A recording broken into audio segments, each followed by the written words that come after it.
विद्यार्थियों, हम अपने पैरों, जबड़े, पलकों और जिह्वा आदि को घुमा सकते हैं, अपनी इच्छा अनुसार गतिशील कर सकते हैं। ऐसे ऐच्छिक संचालनों को गमन कहते हैं। टहलना, दौड़ना, चढ़ना, उड़ना, तैरना आदि सभी गमन या संचालन के ही कुछ रूप हैं। यहाँ विशेष स्मरणीय तथ्य यह है कि चलन संरचनाओं का अन्य प्रकार की गति में संलग्न संरचनाओं से भिन्न होना आवश्यक नहीं होता है। जैसे पैरामीशियम में पक्षमाप से भोजन की कोशिका ग्रसनी में प्रवाह और चलन दोनों कार्य होते हैं। हाइड्रा अपने स्पर्शक शिकार पकड़ने और चलन दोनों के लिए प्रयोग कर सकता है। हम अपने पैरों को शरीर की मुद्रा बदलने और चलने दोनों के लिए प्रयोग में लाते हैं। इस प्रकार इन उदाहरणों व प्रेक्षणों से हमें यह संकेत मिलता है कि गति और चलन का पृथक पृथक अध्ययन नहीं किया जा सकता है और दोनों के अंतर संबंध को एक ही उक्ति में समाहित किया जा सकता है कि सभी चलन गति होते हैं किंतु सभी गति चलन नहीं है।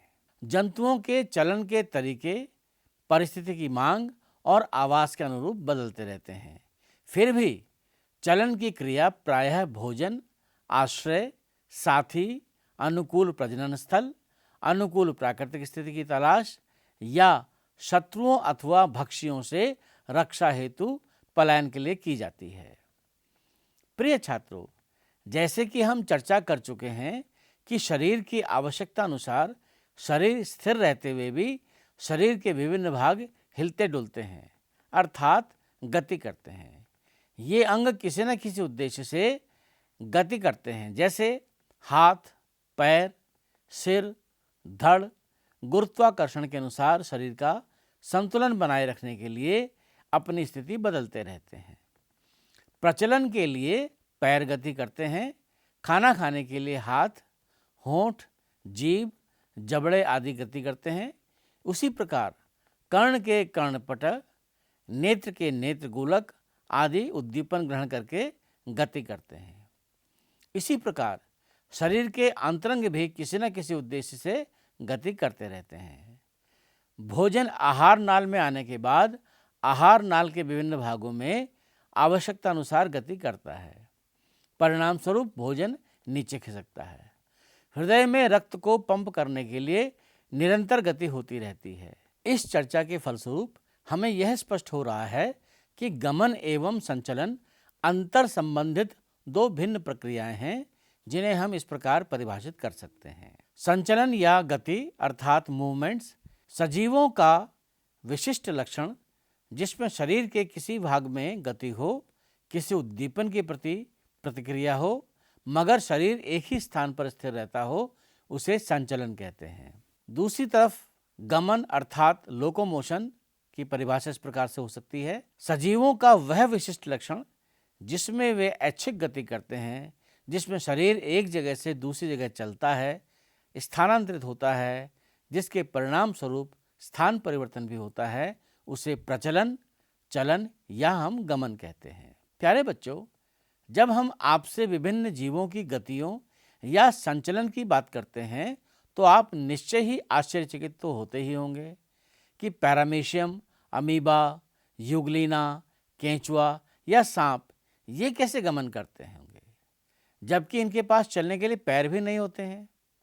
तो बच्चों, आगे की विषय वस्तु में आपको इस जिज्ञासा का समाधान भी मिलेगा कि जीवों में गति होती है, पैरों से न सही तो विभिन्न जीवों में पाए जाने वाले विभिन्न चलन अंगों से तो होती ही है। आइए अब हम गति और उसके विभिन्न प्रकारों के बारे में बात करते हैं। विभिन्न जीवों में गति के मुख्यतः दो प्रकार होते हैं। पहला अपेशीय गति, दूसरा पेशीय गति। अविकसित प्राणियों में गति के लिए पेशियां नहीं होती हैं, अतः इनकी गति को अपेशीय गति अर्थात नॉन मस्कुलर मूवमेंट कहते हैं। ये गति 5 प्रकार की होती है। पहली जीव द्रव्य या कोशिका द्रव्य गति अर्थात साइटोप्लाज्मिक स्ट्रीमिंग मूवमेंट। दूसरी कूटपादीय गति अर्थात स्यूडोपोडियल मूवमेंट। तीसरी कशाभकीय गति अर्थात फ्लैजिलर मूवमेंट। चौथी पक्षमीय गति अर्थात सिलियरी मूवमेंट, और पांचवी हाइड्रा में गति अर्थात सॉल्टेटरी मूवमेंट। आइए इनको हम विस्तार से समझते हैं। जीव द्रव्य या कोशिका द्रव्य गति अर्थात साइटोप्लाज्मिक मूवमेंट में कोशिका के अंदर पदार्थों के संरक्षण के लिए कोशिका द्रव्य में धारा गति होती है। इसे जीव द्रव्य भ्रमण या साइक्लोसिस भी कहते हैं। कूटपादीय गति अर्थात स्यूडोमस्कुलर मूवमेंट में गति कूटपादों द्वारा होती है। कूटपाद जीव द्रव्य की गति के कारण बनी अंगुली के आकार की संरचनाएं होती हैं। इस प्रकार की गति प्रचलन में सहायक होती है, जो अमीबा और श्वेत रुधिराणुओं अर्थात व्हाइट ब्लड कॉर्पसेल्स में देखी जा सकती हैं। कशाभिकीय गति अर्थात फ्लैजिलर मूवमेंट में गति कशाभिकों द्वारा होती है। कशाभ जीव द्रव्य के प्रवर्ध होते हैं। युग्लिना, स्पंजों की कोइनोसाइट्स व हाइड्रा की कुछ गैसोडरियल कोशिकाओं में कशाभ पाए जाते हैं। इनकी अविरल तथा नियमित गति द्वारा स्पंजों एवं हाइड्रा में जल की धारा उत्पन्न होती है, जो शरीर में भोजन और ऑक्सीजन लाती है। युग्लिना कशाभ की सहायता से पानी में तैरता है। शुक्राणु भी अपनी पूंछ की सहायता से पानी में मादा की जनन वाहिनी के अंदर द्रव में तैरता है। पक्षमीय गति अर्थात सिलियरी मूवमेंट, इसमें जीव द्रव्य प्रवर्ध होते हैं परंतु कशाभ से छोटे होते हैं। ये पतवार के समान कार्य करते हैं। पैरामीशियम का सारा शरीर इनको ढका रहता है। इनकी गति से पैरामीशियम पानी में तैरता है। मनुष्य की श्वास नली, अंडवाहिनी, शुक्रवाहिनी, मेंढक की मुख गुहा की छत आदि में सीलिया अर्थात पक्षमाभ होने के कारण इस प्रकार की गति होती है।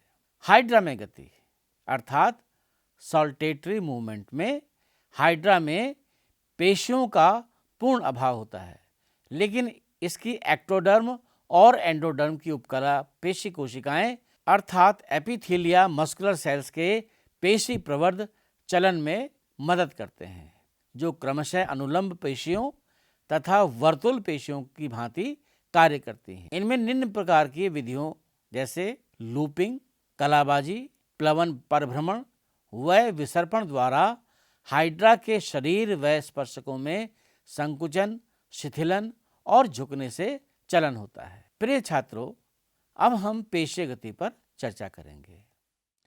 जैसा कि नाम से ही स्पष्ट है कि इस गति में पेशियां भाग लेती हैं, इसलिए पेशियों की सहायता से होने वाली गति को हम पेशीय गति कहते हैं। इस प्रकार की गति प्रदर्शित करने वाले कुछ जीवों के बारे में हम आइए चर्चा करते हैं। एनालिड्स या केंचुए में चलन की बात करते हैं। इस समूह में अधिकांश जीव केंचुए के समान ही प्रचलन करते हैं। इनमें लंबवत तथा वर्तुल पेशी स्तर तथा एस आकार के काइटिन अर्थात शूक यानी सीटी प्रचलन में भाग लेते हैं। इनकी देह गुहा में भरा सीलोमिक द्रव जल स्थैतिक दाब यानी कि हाइड्रोस्टैटिक प्रेशर पैदा करता है। संक्षेप में कह सकते हैं कि देह भित्ति की वर्तुल पेशियों व लंबवत पेशियों के फैलने, सिकुड़ने व सामान्य अवस्था में आने से यह चलन संभव हो पाता है। अब बात करते हैं आर्थ्रोपोडा में प्रचलन की। इस संघ के जंतुओं में प्रचलन अंग संधियुक्त पाद तथा पंख होते हैं। अधिकांश कीटों में प्रचलन 2 जोड़ी पंखों से होता है। ये पंख वक्षीय भाग में पाए जाते हैं। कुछ में एक से अनेक जोड़ी पादों द्वारा प्रचलन होता है। इनमें रेखित पेशियां पाई जाती हैं। जहां तक बात मोलस्क में चलन की है, तो इनमें एक बड़ा पाद होता है जिसके द्वारा प्रचलन होता है, परंतु कुछ मोलस्क जैसे सीपिया, लालिगो तथा ऑक्टोपस में प्रचलन 8 या 10 बाहुओं की सहायता से होता है। एकाइनोडर्मेट्स में प्रचलन की जब हम बात करते हैं, उदाहरण के लिए सितारा मछली में ट्यूब फीट प्रचलन अंग होते हैं। प्रचलन परिसंचरण तंत्र की सहायता से होता है। इनका शरीर ट्यूब फीट के चिपकने तथा आगे बढ़ने से आगे बढ़ता है। प्रचलन के समय इसकी एक ओर की या 1 या 2 भुजाएं प्रमुख अंग की तरह कार्य करती हैं। जब हम मछलियों में चलन की बात करते हैं तो मछली एक कशेरुकी प्राणी होने के कारण इनमें गति कंकाली पेशियों द्वारा होती है। साथ ही इनमें 2 जोड़ी युक्त पंख, कुछ मध्य पंख व एक पश्च पंख के साथ शरीर के पेशी बंडल यानी माइटोम्स मछली को पानी में तैरने में मदद करते हैं। सरीसृप में चलन कैसे होता है? अधिकांश सरीसृप अपने 2 जोड़ी पादों की सहायता से चलन करते हैं, किंतु कुछ पाद रहित छिपकलियां व सांप अपने शरीर में पाए जाने वाले उदरीय शल्कों अर्थात बैली स्केल्स को खुरदरी सतह पर चिपकाकर फिर स्वयं को आगे खींचकर संचालन करते हैं। पक्षियों में चालन कैसे होता है? पक्षी एक जोड़ा पादों की सहायता से चलते हैं, किंतु अधिकांश पक्षी एक जोड़ी पंखों की सहायता से उड़ते हैं। वास्तव में इनके पंख इनके अग्रपादों का ही रूपांतरण होते हैं। स्तनियों में प्रचलन की जब हम बात करते हैं तो इनमें गति पेशियों एवं कंकाल तंत्र की सहायता से होती है। एक सामान्य स्तनी में प्रचलन हेतु 2 जोड़ी पाद होते हैं। ये पाद कंकाल एवं पेशियों से बने होते हैं जो तंत्रिका तंत्र के सहयोग से स्वतंत्र रूप से गतिमान किए जा सकते हैं। कुछ जलीय स्तनियों में ये मीन पक्ष में रूपांतरित हो जाते हैं, जबकि उड़ने वाले स्तनियों में पंख में रूपांतरित होकर के उड़ने में सहायता करते हैं।